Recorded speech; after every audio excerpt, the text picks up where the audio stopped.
¿Y si les digo que todo lo que han hecho con la mormisca hasta hoy está mal? Ustedes creen que están atrayendo al pez, pero en realidad lo están ahuyentando con cada movimiento. Hoy vamos a hablar de por qué su forma de jugar con la mormisca parece una amenaza para el pez, y no una presa fácil.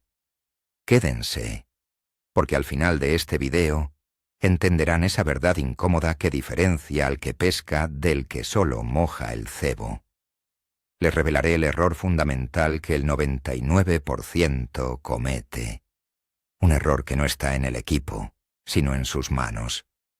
Creen que su técnica es perfecta. Déjenme decirles algo. Probablemente no lo es. Y vamos a ver por qué. La pesca con mormisca es un arte. Es la sutileza, el engaño en su máxima expresión. Pero durante años hemos repetido los mismos movimientos que nos enseñaron nuestros padres o abuelos. Nos dijeron, dale pequeños tirones, que vibre, que suba y baje. Y lo hacemos, sin preguntarnos si eso es lo que el pez realmente quiere ver bajo el agua. El problema es que repetimos mecánicamente un patrón, sin pensar en qué estamos imitando. ¿Una larva? ¿Un insecto a la deriva? ¿O simplemente un trozo de plomo que tiembla de forma errática y sospechosa? Esta costumbre, esta memoria muscular, es la que nos impide ver el fallo garrafal que estamos cometiendo. Hoy vamos a romper con esa tradición y a pensar como lo hace el pez. Empecemos por el principio. El primer error es pensar como un humano. Nosotros vemos una caña, un hilo y un señuelo. Pero el pez no ve eso. El pez siente. Su mundo es un universo de vibraciones y ondas de presión. Su línea lateral es un radar hipersensible que detecta cualquier alteración en el agua a metros de distancia. Cuando ustedes mueven la mormisca, no están simplemente moviendo un trocito de metal. Están emitiendo una señal, un mensaje. Y la pregunta clave es, ¿qué mensaje están enviando? ¿Están diciendo, hola, soy un bocado delicioso y fácil? ¿O están gritando, atención, soy algo extraño, peligroso, y me muevo de forma agresiva? La mayoría de las veces, sin saberlo, están haciendo lo segundo. Olvídense de lo que ven sus ojos e imaginen lo que siente el pez. Esa es la clave para cambiar el juego por completo.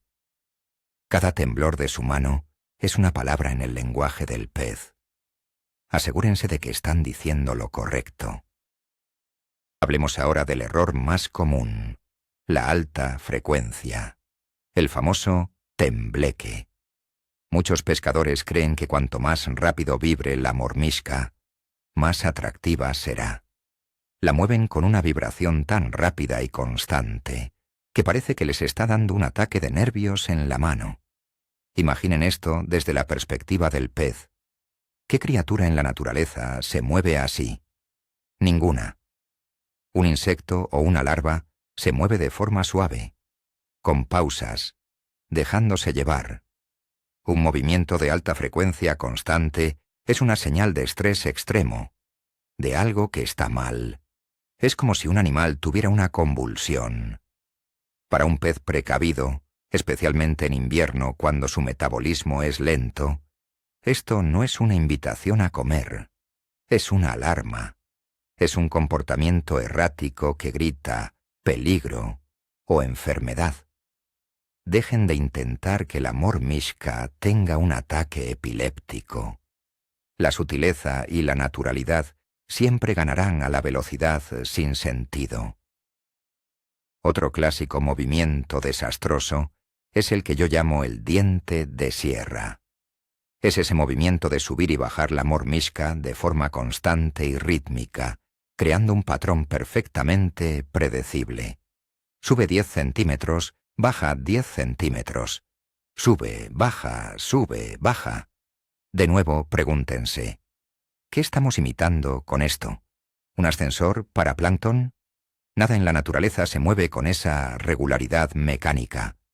Una presa real se mueve de forma irregular. Se impulsa, se detiene, cae un poco, vuelve a impulsarse. El movimiento de sierra es agresivo y totalmente artificial. El pez lo ve desde lejos y piensa: eso no es comida. Es un objeto que se mueve con una intención que no comprende, y ante la duda, el instinto de supervivencia le dice que se aleje. Imaginen que están en el bosque y ven un arbusto que se mueve exactamente igual cada 3 segundos. No pensarían que es un conejo, pensarían que es una trampa. Pues el pez piensa lo mismo. Ahora, un poco de física que nadie les cuenta. El hilo de pescar no es una varilla rígida. Es un transmisor de energía y, a menudo, un amplificador. El pequeño temblor que ustedes generan en la punta de la caña no es el mismo movimiento que ejecuta la mormisca a 5 o 10 metros de profundidad. El hilo, especialmente los más finos, tiene cierta elasticidad y torsión. Esto puede convertir un movimiento suave en la mano en un latigazo brusco abajo. O al revés, puede absorber un movimiento demasiado sutil. Piensen en un látigo. Un pequeño movimiento de muñeca se convierte en un chasquido violento en la punta. Con el hilo de pescar pasa algo parecido. Por eso es crucial entender su equipo. No basta con mover la mano. Hay que visualizar cómo ese movimiento se traduce al final de la línea. Tienen que aprender a sentir la mormisca, a saber si está haciendo lo que ustedes quieren, o si el hilo está distorsionando sus intenciones y convirtiendo un suave baile en una sacudida violenta que espanta a todo a su alrededor. Aquí hay una pregunta fundamental que deben hacerse. ¿Estoy imitando o estoy provocando? Son dos estrategias completamente diferentes. Imitar significa recrear el movimiento de una presa natural. Es un juego de engaño, de sutileza, de parecer vulnerable. Provocar significa generar una respuesta agresiva en el pez, irritarlo para que ataque. La mayoría de los pescadores de mormisca creen que imitan, pero en realidad, con sus movimientos bruscos y rápidos, lo que hacen es provocar. Y aquí está el problema. La provocación solo funciona con peces muy agresivos o en momentos de alta competencia por el alimento. La mayor parte del tiempo, sobre todo con peces recelosos como la trucha o el black bass en invierno, la provocación es contraproducente. El pez no ataca, simplemente se asusta y se va. Nuestro objetivo debería ser casi siempre la imitación. Queremos que el pez vea la mormisca y su cerebro reptiliano le diga: comida fácil, sin riesgo. No cosa rara y agresiva, mejor me alejo. Y esto nos lleva al arma secreta, más poderosa y menos utilizada en la pesca con mormisca: la pausa, el silencio, la inmovilidad. Nos obsesionamos tanto con darle vida al señuelo que nos olvidamos de que la vida también tiene momentos de quietud. Una larva no está vibrando las 24 horas del día.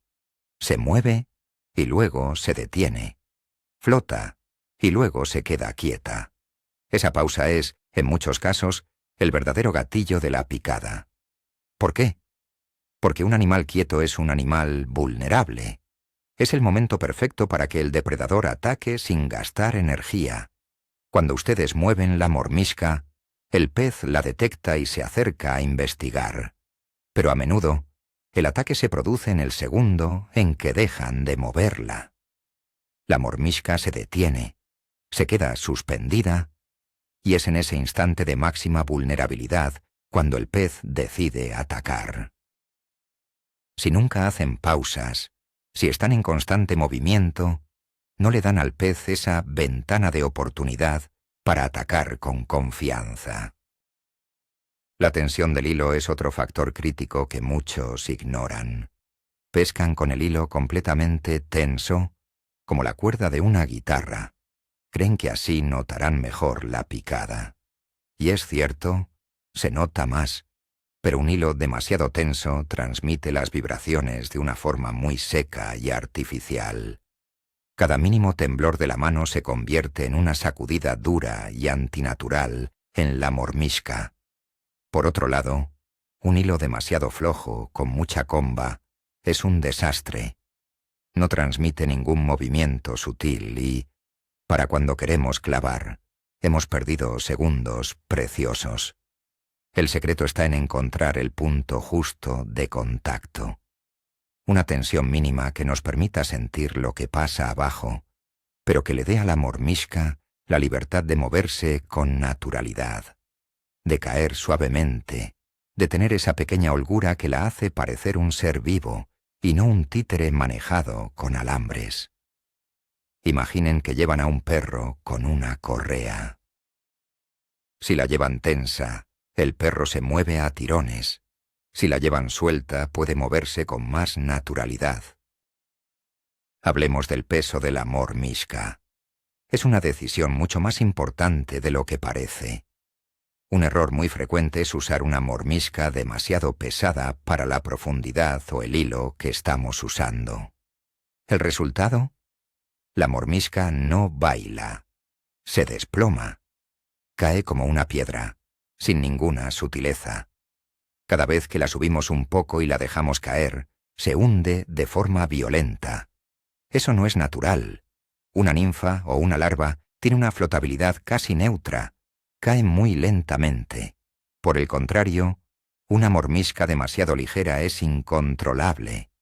El viento, la corriente o la propia tensión del agua en el hilo la mueven sin que nosotros tengamos ninguna autoridad sobre ella. No podemos imprimirle el movimiento que queremos. La elección del peso debe ser un equilibrio perfecto. Debe ser lo suficientemente pesada para llegar a la profundidad deseada y mantener el contacto con el hilo, pero lo suficientemente ligera para que caiga de forma suave y controlada, para que podamos hacerla planear en la caída. Esa caída suave es a menudo irresistible para los peces. Muchos pescadores tienen una obsesión: el fondo. Lanzan, esperan a que la mormishka toque el fondo y empiezan a trabajarla ahí, subiendo y bajando a pocos centímetros del lecho. Están ignorando el 90% del escenario, la columna de agua. Las presas de los peces no viven exclusivamente en el fondo. Nadan a diferentes profundidades, suben, bajan. La propia caída de la mormishka desde la superficie hasta el fondo es una de las fases más importantes de la presentación. Deberían estar pescando activamente durante todo ese trayecto. Dejen que caiga con una tensión controlada.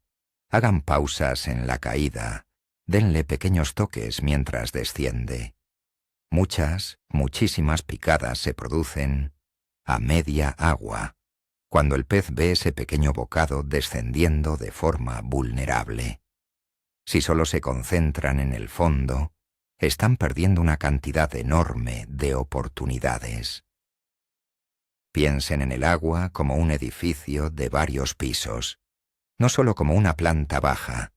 Hay vida en todas las plantas. El concepto de hacerla bailar es peligroso. Nos imaginamos que somos grandes artistas moviendo el señuelo, dándole un ritmo atractivo. Pero lo que para nosotros es un baile, para el pez puede ser una señal de pánico extremo.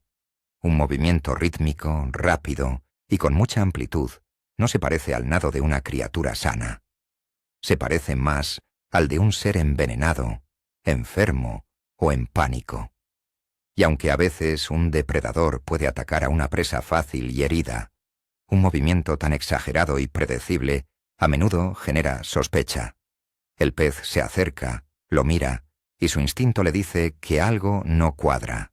Es demasiado. Demasiado llamativo, demasiado ruidoso, demasiado falso. Busquen la sutileza. Menos es más. En lugar de un baile frenético, piensen en un deambular. un movimiento lento, con cambios de dirección, con pausas para explorar. Eso es mucho más natural y mucho menos alarmante para un pez que ha sobrevivido gracias a su capacidad para detectar fraudes. Subestimamos brutalmente el oído de los peces. El sonido viaja mucho más rápido y más lejos en el agua que en el aire, y nosotros somos increíblemente ruidosos. El clic del carrete al recoger, el roce del hilo contra las anillas o contra el borde del agujero en el hielo, el golpe de la caña contra algo. Todos esos sonidos son extraños y alarmantes en el mundo submarino. No existen en la naturaleza. Son vibraciones agudas y mecánicas que el pez asocia con un peligro que viene de arriba. Imaginen estar en un bosque silencioso y de repente escuchar un sonido metálico. Se pondrían en alerta máxima. Pues el pez hace lo mismo. Debemos esforzarnos por ser sigilosos, movernos con suavidad, evitar los ruidos innecesarios. El silencio en nuestra orilla se traduce en confianza para el pez en el agua. A veces, la razón por la que no pican no tiene nada que ver con la mormisca, sino con el concierto de ruidos que hemos estado dando durante los últimos 10 minutos. La velocidad de subida es otro detalle que delata el engaño. Después de trabajar la mormisca en una zona, es común subirla rápidamente para volver a lanzarla o cambiar de sitio. Pero, ¿qué pasa si un pez la estaba siguiendo indeciso?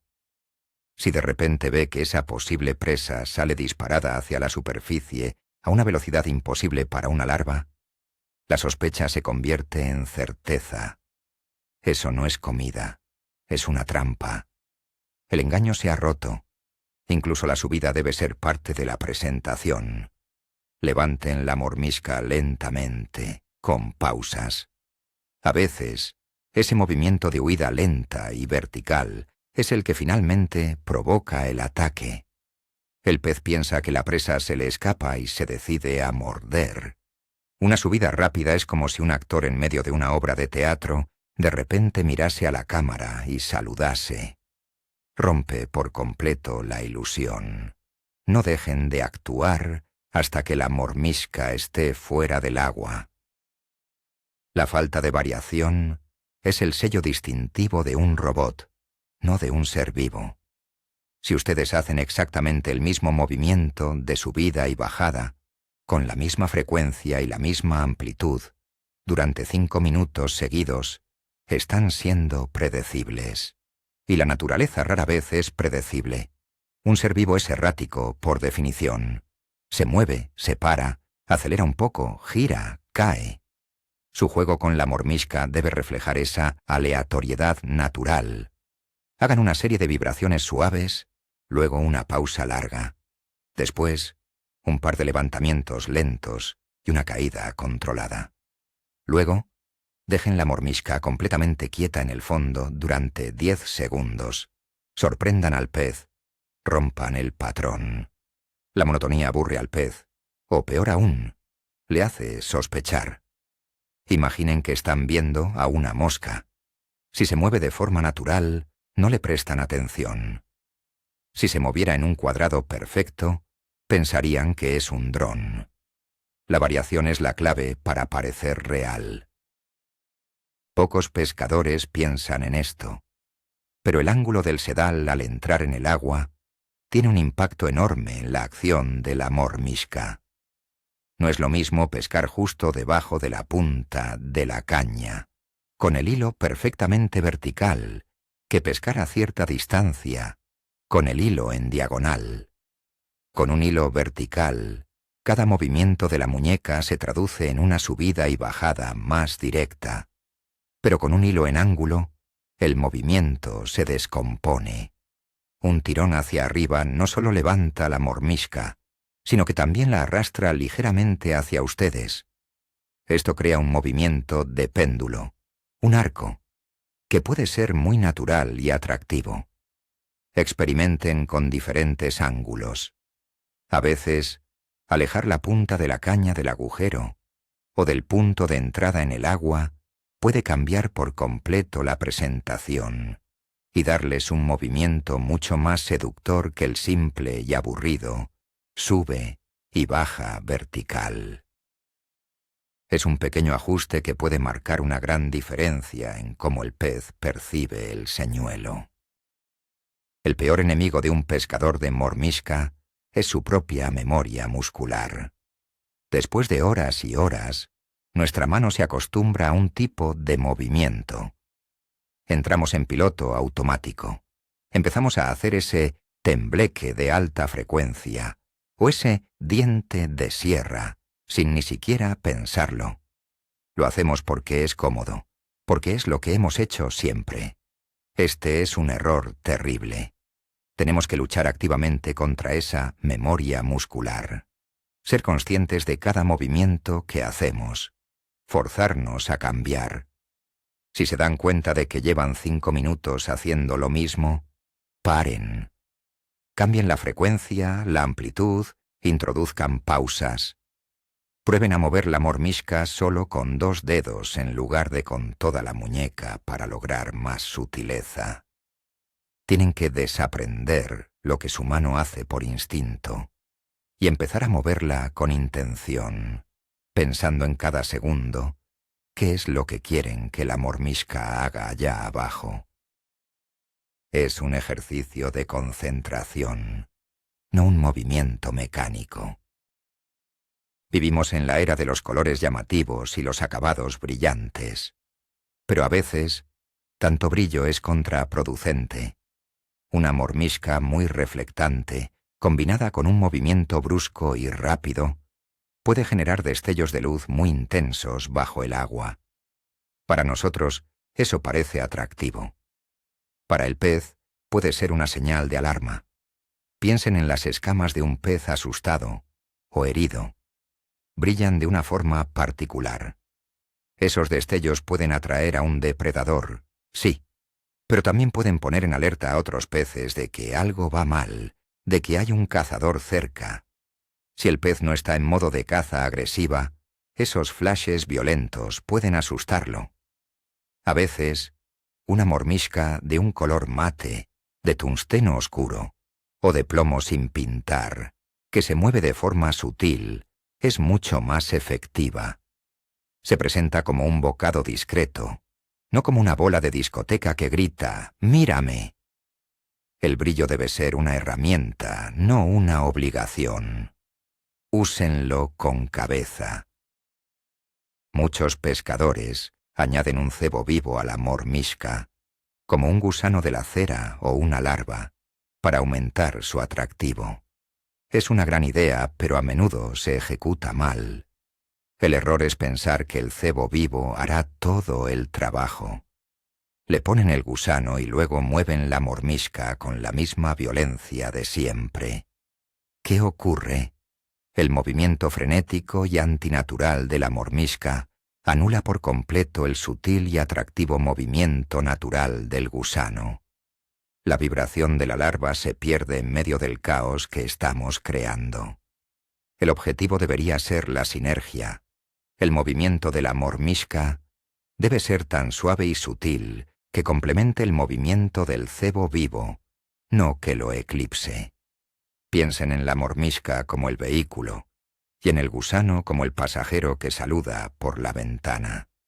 Si el vehículo va dando botes y haciendo trompos, nadie se fijará en el pasajero.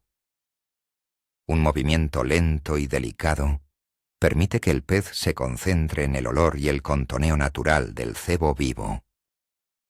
El agua nunca está completamente quieta.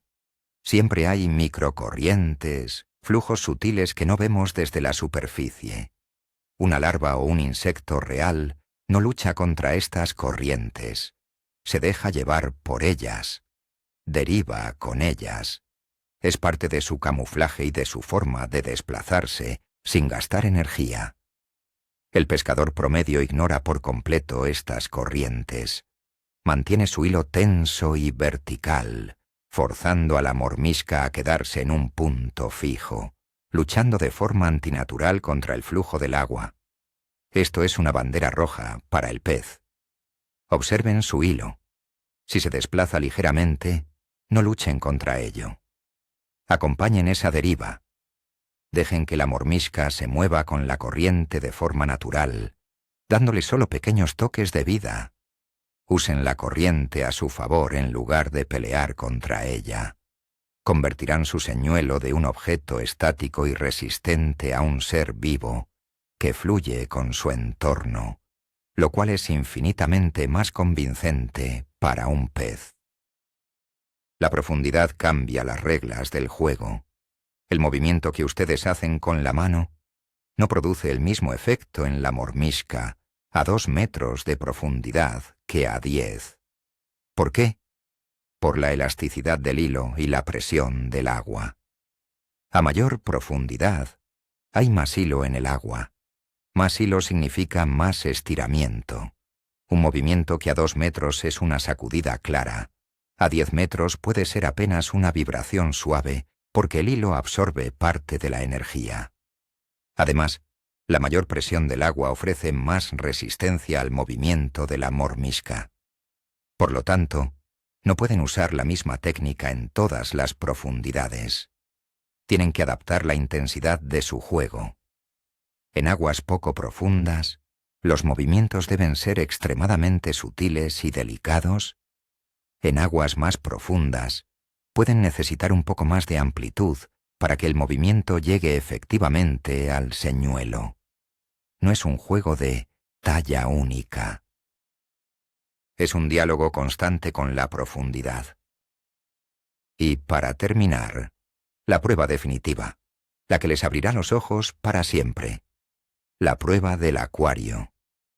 Si tienen la oportunidad, hagan esto. Llenen un acuario grande o un recipiente transparente con agua. Metan su mormisca y muévanla desde arriba como si estuvieran pescando. Observen lo que realmente pasa. Se van a quedar horrorizados. Ese suave tembleque que creen que están haciendo, en realidad es una sacudida violenta y espasmódica. Ese baile sutil parece un ataque de pánico. Verán con sus propios ojos lo increíblemente difícil que es conseguir un movimiento verdaderamente natural. Verán cómo cada pequeño error en la mano se amplifica y se convierte en algo feo y aterrador bajo el agua. Esta prueba es una lección de humildad. Les obligará a ralentizar, a suavizar, a pensar en cada milímetro de movimiento. Es la mejor manera de entender la enorme diferencia que hay entre lo que creemos que estamos haciendo y lo que el pez realmente ve. Y esa diferencia es la que separa un día de pesca de un día de frustración. Así que, como ven, el problema casi nunca es el pez, ni la mormisca. El problema está en la muñeca, en la mente. Hemos estado enviando señales de peligro, no de comida. Creíamos estar tentando al pez, cuando en realidad lo estábamos poniendo en alerta máxima con movimientos bruscos, vibraciones antinaturales y un ritmo que no existe en su mundo. El verdadero giro de tuerca, el momento eureka, es este. Dejen de jugar con la mormisca y empiecen a darle vida. Piensen en ella no como un trozo de metal, sino como una pequeña larva, un insecto vulnerable que se mueve con la corriente, que duda, que se detiene.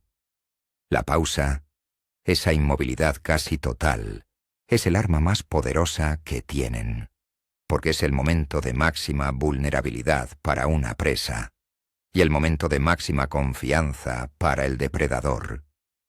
Este simple cambio de mentalidad puede transformar por completo sus jornadas de pesca.